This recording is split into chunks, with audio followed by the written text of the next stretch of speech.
The choir is of particular interest to us because of this historical account that suggests that Richard III was actually buried in the choir.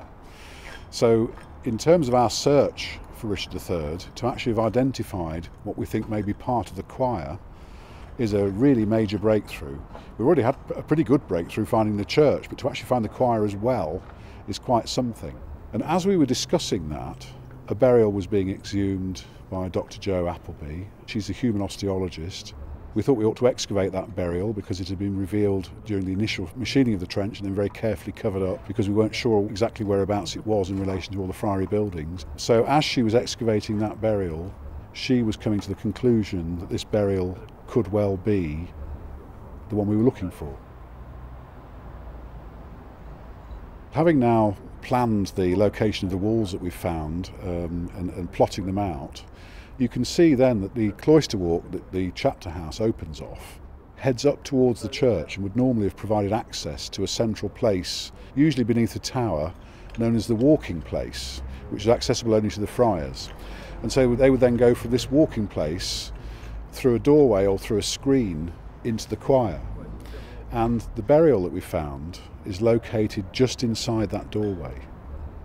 So in other words, the position of the burial means that if you were then going from the walking place into the choir, the first thing you would see will be the location of this burial.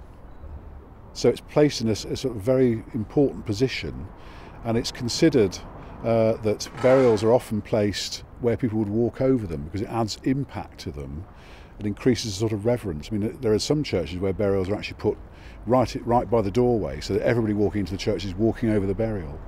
And so it is a very, very high status position. So it's sort of compelling evidence when you take all these little threads and put them together that we're looking in the right place and we've got somebody who is the right sort of candidate to be Richard III. The remains that Jo was uncovering was actually in an area that was rather unprepossessing, I have to say. It was very badly disturbed by adjacent Victorian foundations, just a matter of a few centimetres away. There were no floor levels to speak of surviving, just this skeleton. But then as Jo excavated it, she discovered that the spine had some quite significant curvature to it. I think she originally thought maybe it was just the remains were placed in the ground, but as it turned out, it was actually a definite curvature of the spine. She also looked at the skull and found evidence for trauma on the skull, consistent with somebody who'd been killed in battle. The burial had to be excavated very quickly under controlled conditions, wearing a sort of full bodysuit, latex gloves and so on to ensure that there's no contamination for future DNA testing to try and really confirm whether this is the burial we're looking for.